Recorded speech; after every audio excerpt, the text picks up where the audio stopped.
Welcome to my YouTube channel Bengal adviser. আপনাদের সকলকে স্বাগত জানাই আমার এই ইউটিউব চ্যানেলে, যেখানে আমি আপনাদের এএনএম, জেএনএম, জেনপা, ইউজি এবং পিবিএন অর্থাৎ পোস্ট বেসিক বিএসসি নার্সিং অর্থাৎ নার্সিংয়ের যে অ্যাডমিশন প্রক্রিয়াগুলি সম্পর্কে নানা রকম ভিডিও আপলোড করে আপনাদের সাহায্য করার চেষ্টা করে থাকি। তাই চ্যানেলটিকে সাবস্ক্রাইব করে রাখুন এবং পাশে থাকা বেল আইকনটি অন করে রাখুন। চলুন ভিডিওটি শুরু করা যাক। আজকে ভিডিওতে আমি আপনাদের জেনপা পিবিএন অর্থাৎ পোস্ট বেসিক বিএসসি নার্সিংয়ের এন্ট্রান্স এক্সামের কিছু গুরুত্বপূর্ণ টপিক নিয়ে আলোচনা করব। আপনারা জানেন জেনপা পিবিএনের যে এক্সাম ডেট রয়েছে সেটি হলো 12ই জুলাই। তাহলে আপনারা যারা জেনপা পিবিএনের জন্য প্রিপারেশন নিচ্ছেন তাদের মনে একটা কোশ্চেন থাকবে যে আমাদের জেনপা পিবিএন অর্থাৎ পোস্ট বেসিক বিএসসি নার্সিংয়ের ফর্ম ফিল আপ কবে থেকে শুরু হবে। আপনাদের আমি বলে রাখছি যে জেনপা পিবিএনের ফর্ম ফিল আপের ডেট এখনও পাবলিশ হয়নি। আপনারা হয়তো অনেকেই জানেন যে জেনপাস ইউজি অর্থাৎ বিএসসি নার্সিংয়ের এন্ট্রান্স এক্সামের ডেট ছিল মে মাসের 25 তারিখ, তাও এখনও ফর্ম ফিল আপ শুরু হয়নি। তাহলে কবে জেনপাস ইউজির ফর্ম ফিল আপ শুরু হবে, কবে বা জেনপা পিবিএনের ফর্ম ফিল আপ শুরু হবে? চলুন আপনাদের দেখিয়ে দিই যে জেনপা পিবিএনের যে এক্সাম ডেটটি রয়েছে সেটা এখন পর্যন্ত চেঞ্জ করা হয়নি এবং ফর্ম ফিল আপের ডেট অ্যানাউন্স করা হয়নি।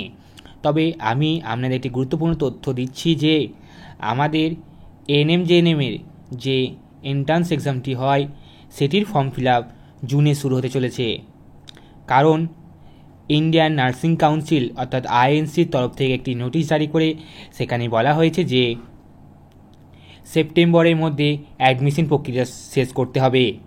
সেপ্টেম্বর থেকে এএনএম জেএনএমের সিজন শুরু হবে, তাই সেপ্টেম্বরের আগের সব কিছু কমপ্লিট করতে হবে। তাই জুন মাসে এএনএম জেএনএমের ফর্ম ফিল আপের ডেট পাবলিশ হবে।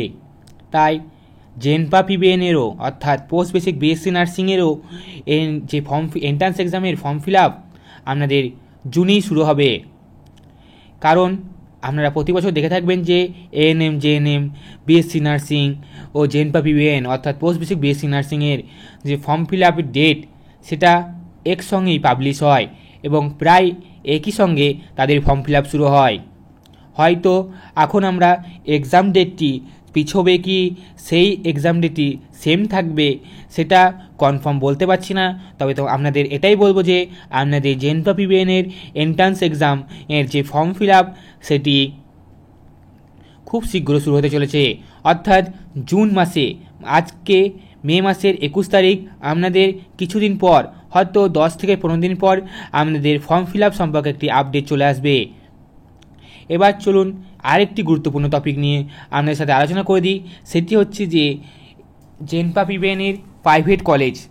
আমি আমার আগের ভিডিওতে জেনপা পিবিএনের গভর্নমেন্ট কলেজে কত র্যাঙ্ক করলে আপনারা গভর্নমেন্টে চান্স পাবেন সেই সম্পর্কে বিস্তারিত আলোচনা করেছি, অর্থাৎ বলতে গেলে কাট অফ সম্পর্কে আলোচনা করেছি বা কীরকম র্যাঙ্ক করলে জেনারেল ক্যান্ডিডেট পাবেন এবং আদার্স এসসি এসটি ক্যান্ডিডেট কীরকম র্যাঙ্ক করলে পাবেন।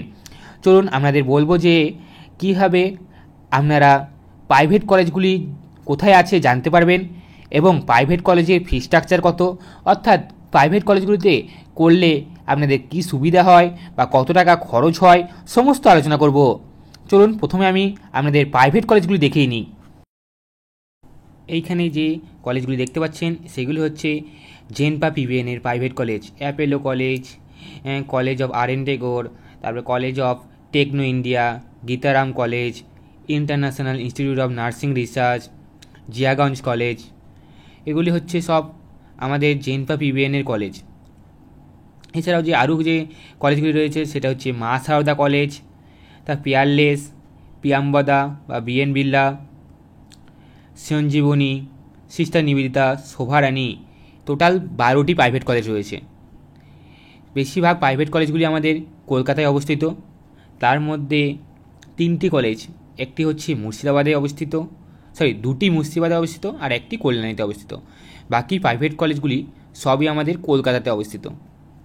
আমাদের প্রাইভেট কলেজে কতগুলি সিট রয়েছে সেটা আমি দেখাচ্ছি, এবং তাদের যে ফি স্ট্রাকচার, মানে আমাদের প্রাইভেট কলেজে খরচ কত হয় বা কোর্স ফি কত, সেটাও বলছি। আমাদের প্রাইভেট কলেজে যে 12টা প্রাইভেট কলেজ রয়েছে, তার মধ্যে বললাম তো বেশিরভাগই আমাদের কলকাতায় অবস্থিত। তাহলে টোটাল সিট কতগুলো রয়েছে? 12টি প্রাইভেট কলেজে টোটাল সিট রয়েছে 435টি। ধরুন আপনাদের মধ্যে যদি কেউ গভর্নমেন্টে চান্স না পান এবং প্রাইভেট কলেজেই পড়াশোনা করতে চান, তখন আপনাদের জেনে থাকা দরকার যে কোথায় প্রাইভেট কলেজগুলি রয়েছে এবং তাদের সিটগুলি। সব থেকে জেনে থাকা দরকার সেটা হচ্ছে প্রাইভেট কলেজের ফি স্ট্রাকচার। অর্থাৎ প্রাইভেট কলেজে পড়তে গেলে আমাদের জেনপা পিবিএন অর্থাৎ পোস্ট বেসিক বিএসসি নার্সিং, যেটা আমাদের 2 বছরের কোর্স, সেটি পড়তে গেলে তার পিছনে খরচ কতটি বা কোর্স ফি কত টাকা, সেটাই বলছি। যে আমাদের জেনপা পিবিএন অর্থাৎ পোস্ট বেসিক বিএসসি নার্সিং যে 2 বছরের কোর্স, সেটি যদি আমরা প্রাইভেট কলেজে থেকে পড়তে চাই, তাহলে তার কোর্স ফি হচ্ছে অ্যাভারেজ 2.5 লাখ। আমি অ্যাভারেজ বলছি কারণ অনেক কলেজে 2.5 লাখ নেই, অনেক কলেজে 2.4, সেটি ভ্যারি করে প্রাইভেট কলেজ অনুযায়ী। যদি আপনি গভর্নমেন্ট কলেজ চান্স না পান, তাহলে আপনারা প্রাইভেট কলেজে পড়তে গেলে ফি স্ট্রাকচার জেনে থাকা খুবই দরকার। তাই আমি আপনাদের ফি স্ট্রাকচারটা জানিয়ে দিলাম। ধরুন আপনারা ফ্রেশার্স, অর্থাৎ এই বছরে জেএনএম কোর্সটি পাস করেছেন। এখন তো প্রাইভেট যে নার্সিংহোমগুলি রয়েছে, সেখানে তো যা অবস্থা সবই ফিল আপ রয়েছে। গভর্নমেন্ট রিক্রুটমেন্ট কবে বেরোবে তার নেই কোনো ঠিক। তাই আপনারা যদি গভর্নমেন্ট কলেজে চান্স পান তো খুবই ভালো, যদি না পান আর এই কোর্স স্ট্রাকচার মানে কোর্স ফি যে আপনারা এফোর্ড করতে পারেন, তাহলে আপনাদের বলবো যে আপনারা প্রাইভেট কলেজে আপনাদের পড়াশোনাটা অর্থাৎ পোস্ট বেসিক বিএসসি নার্সিংটা কমপ্লিট করে নিন। এই কথাটা বলছি কারণ বসে থেকে এয়ার নষ্ট করে তো লাভ নেই। তাই কোর্সে ঢুকে গেলে তো আপনার ডিগ্রিটা আপগ্রেড হবে।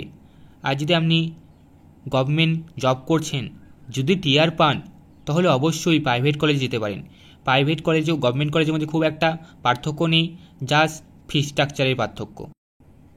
আশা করি ভিডিওটি আপনাদের কাজে লেগে থাকবে এবং ফিউচারে ডিসিশন মেকিংয়ে সাহায্য করবে। যখন আপনারা কোর্সে ভর্তি হবেন, অবশ্য এই কথাবার্তাগুলি আমাদের কাজে লাগবে। তাই ভিডিওটি যদি ভালো লেগে থাকে এবং আপনাদের কাজে লেগে থাকে, তাহলে চ্যানেলটি সাবস্ক্রাইব করুন, ভিডিওটি লাইক করুন এবং ভিডিওটি প্রচুর পরিমাণে শেয়ার করুন। Thank you.